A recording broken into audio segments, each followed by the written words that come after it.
some people are underestimating how serious this disease is. It makes it a lot easier. She's got every quality that a man could ever want in the girl.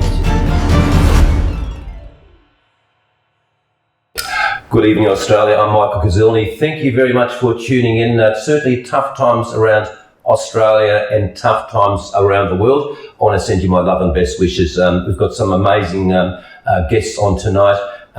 And whatever you're going through, remember we're all going through the same challenge with this coronavirus. Get rid of the corona stories. Everyone's got a story to share, but just be an inspiration, be a source of joy, especially for all those young kids studying at home at the moment. You know, if we all get into this collective negative thinking, we're going to attract more negativity into our lives. So be the source of joy. And remember, a positive attitude brings positive results. Mathew, the great man, is on the couch with me tonight. He's a lovely man who 2 years ago got diagnosed with a harmful disease and a life-threatening called Mathew, thanks for coming on. Yeah, help me with this. What's it called? It's called Mitochondrial Dysfunction. Mitochondrial Dysfunction, God bless you. So 2 years ago, you were diagnosed, and before you went to dirt bikes, into sports, and all of a sudden you had bleeding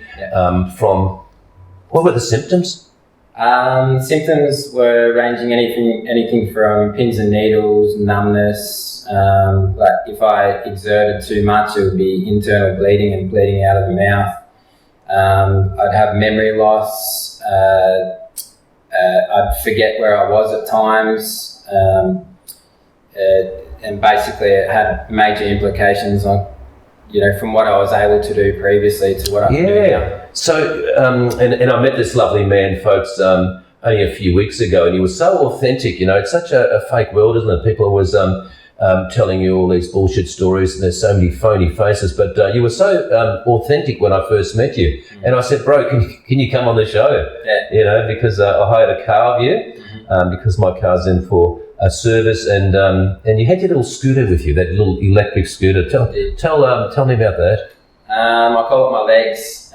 It's to some degree given me my life back, because there was basically a period of about 1 to 2 years where I couldn't walk at all. I'd be basically bound to the bedroom, and the implications were not being able to socialise with my friends. All my sports I had to give up, so dirt bike riding, water skiing, just gatherings, birthdays, everything was gone. Isn't that amazing how life, folks, can change just like that? When I first, I was here in the office and Mathew rang and he said, I'm just outside the chemist. And when I saw him, I thought, good looking, decent fella, fit and healthy. And I said, what's this scooter for? Is he going to ride back to Frankston? And then you told me I needed to, this is my crutch in a way. Yeah, most people, they look okay. And most people think that it's a bit of a toy for me. But that's why I've got medical stickers on it now, because it sort of gets frustrating to have to explain every time you go through a supermarket and people are like, get off that. And now being able to just get around, because it's sort of new technology, these lightweight electric scooters. It's amazing, Mathew. Mathew, you're saying to me before your first girlfriend, she thought, it must be depression.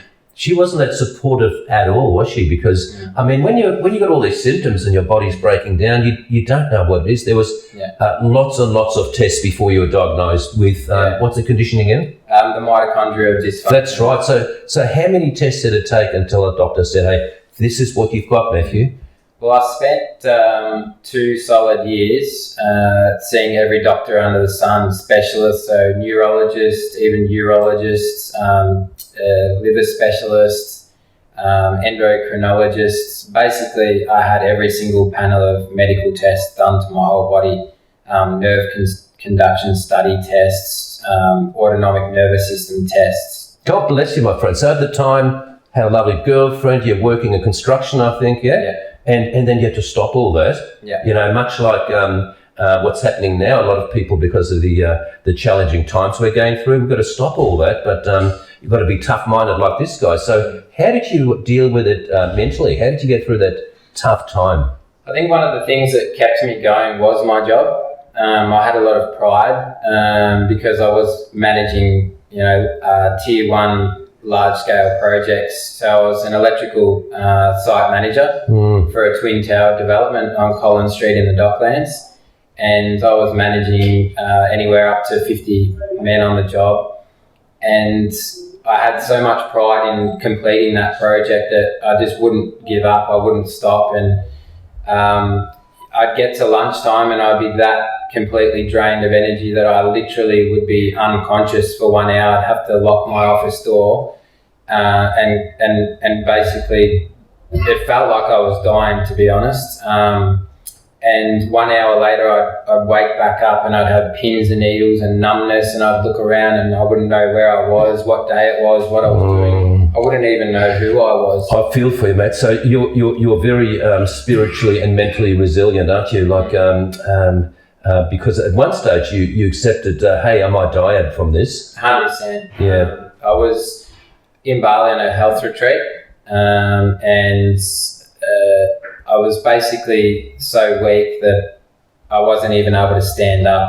Many mornings that I'd wake up on the floor and all I could see was bright green. Amazing. And I basically thought that something had given away, whether it was like cancer or, all these negative thoughts were obviously going through my mind. But I knew when I was able to still use my phone to do some work in bed at times. But this time I literally couldn't even hold my phone, and for 2 weeks I was like that, and I was getting food brought to my room. I had to urinate into bottles because I couldn't even walk to the toilet, and I was literally completely bedbound, and I accepted death completely. That's amazing.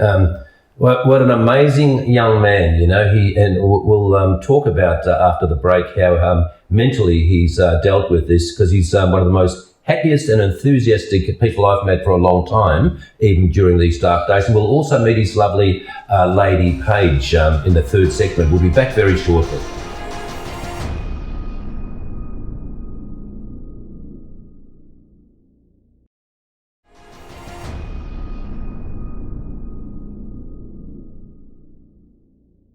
Welcome back to the show. I'm Michael Kuzilny. The great man Mathew is with me. He's suffering from a condition called Mitochondrial Dysfunction. He diagnosed about 2 years ago, had bleeding from the nose, couldn't walk, and now he's fit, well, and managing the situation.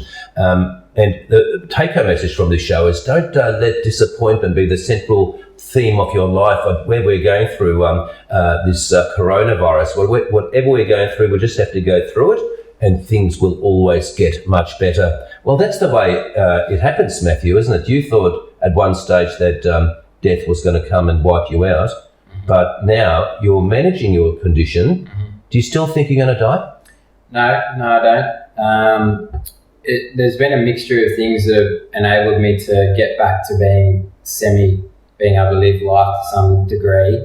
The main things are I can only eat meat and green vegetables. There's nothing else that I have. If I have carbohydrates or any forms of medications or any drinks, like fizzy drinks or even fruit juice or fruits, it completely just... And Mathew, thank you so much for you and Paige coming in today, because you're in that category that any infection would be horrendous for you, wouldn't it? Absolutely. With your immune system. My immune system is extremely low compared to a healthy person, so we're extra cautious with what we do. And that's so important, Matt, and that's so important, and you've been spending a lot of time at home in reading and watching movies. Tell me about your mindset and also Paige's mindset with what's going on around Australia and the world at the moment. In terms of coronavirus? Yeah. We think that it'd be best if everyone gets together and does isolate themselves.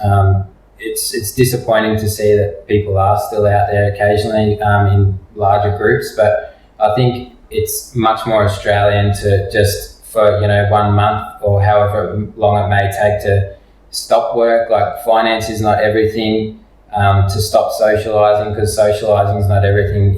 If everyone gets together and isolates themselves, I think it's going to impact largely on Australia particularly having a lower death and that's rate. so true, folks, isn't it?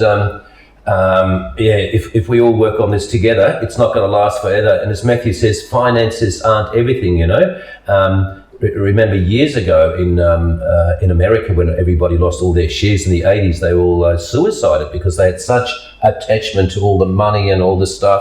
I think during difficult times, we're going to get a lot more people being a lot more authentic. We're going to get a lot more people learning to be tougher mentally.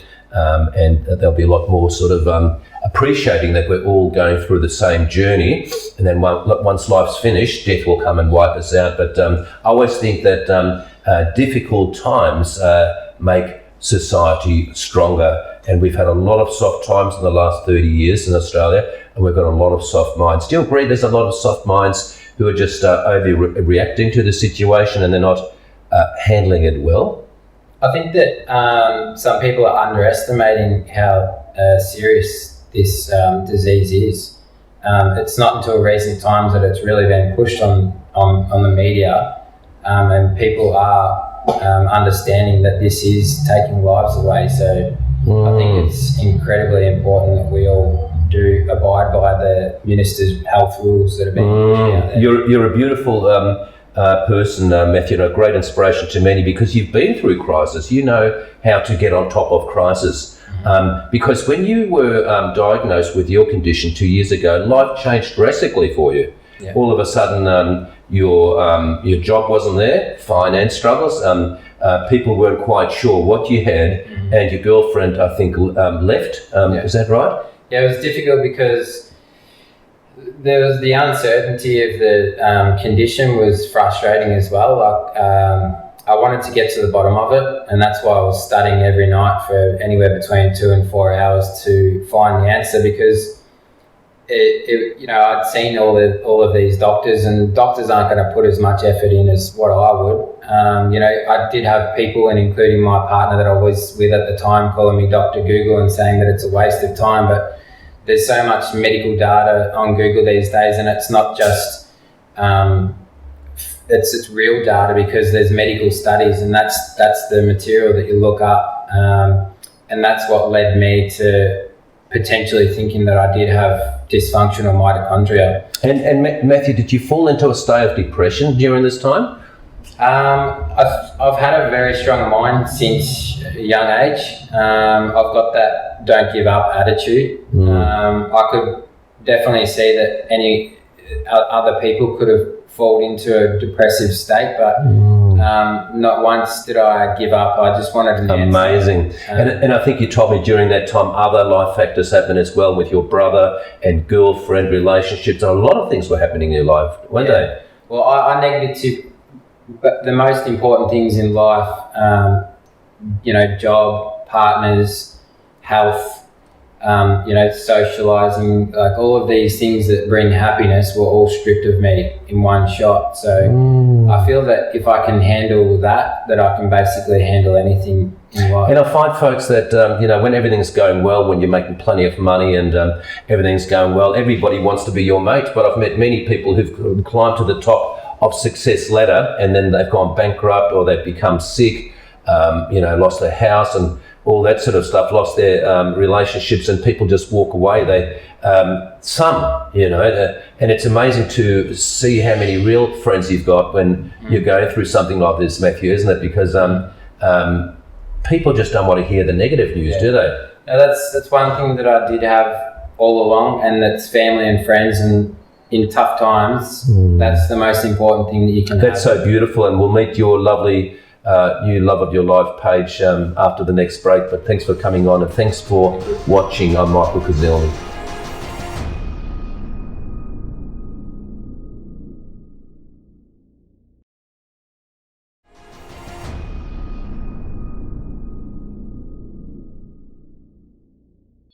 And thank you so much for watching. I'm Michael Kuzilny. Love and best wishes to you wherever you're watching around Australia or around the world.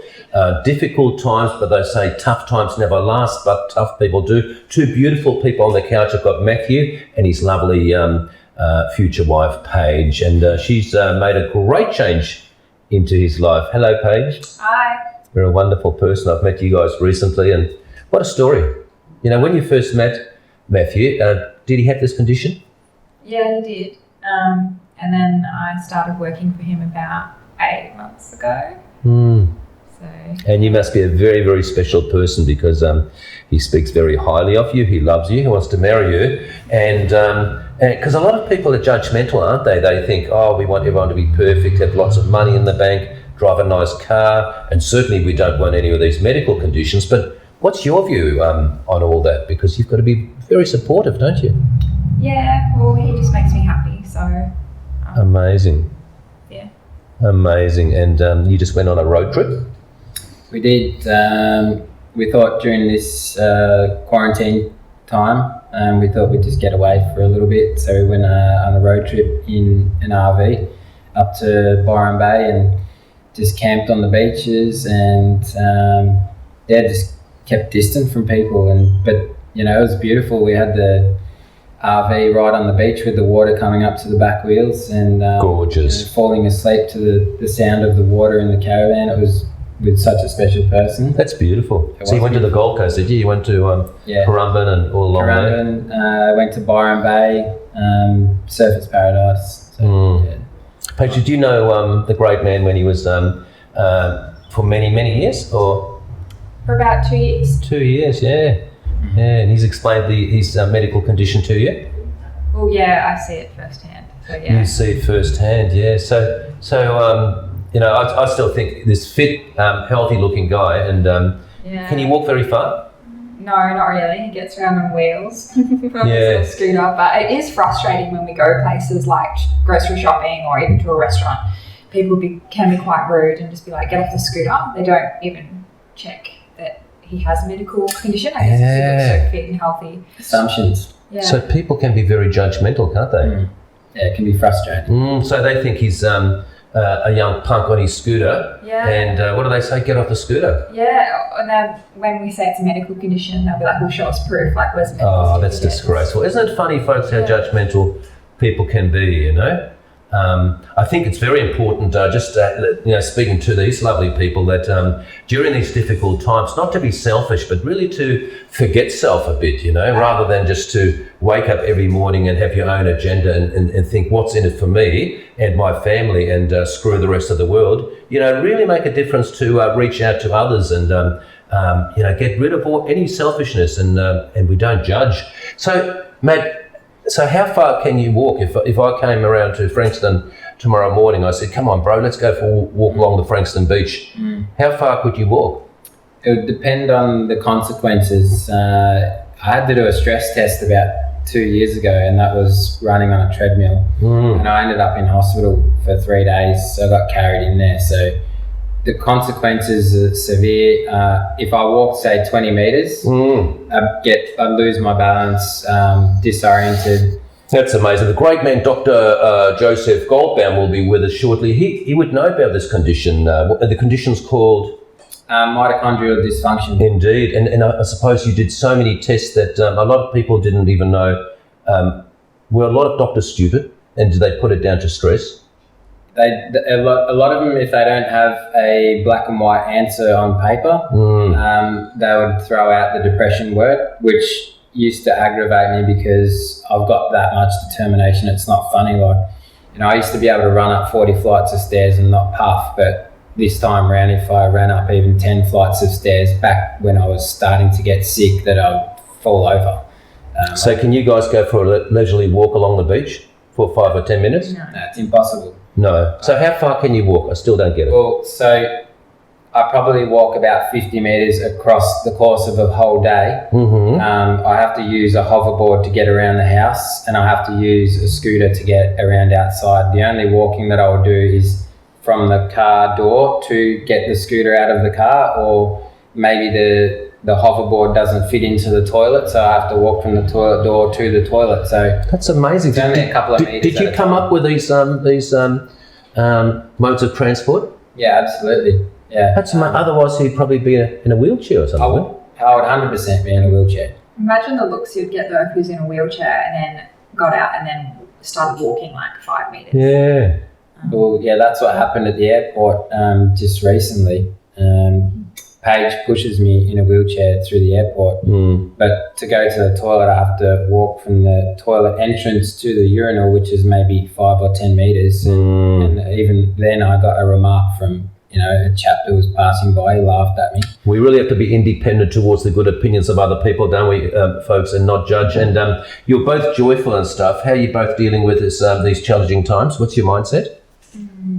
We're just isolating ourselves. Like, I'm not even socialising with friends because it's just not worth me getting something and passing it on to Mathew. No, that's such a good. And folks, Paige Royale, she's a supermodel and has worked around the world, Italy, and a very beautiful lady and a very beautiful heart as well. And well, you look like a supermodel as well. I could see you on a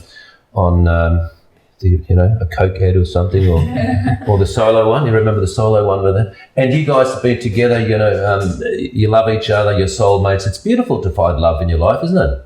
Yeah. It is. Nice.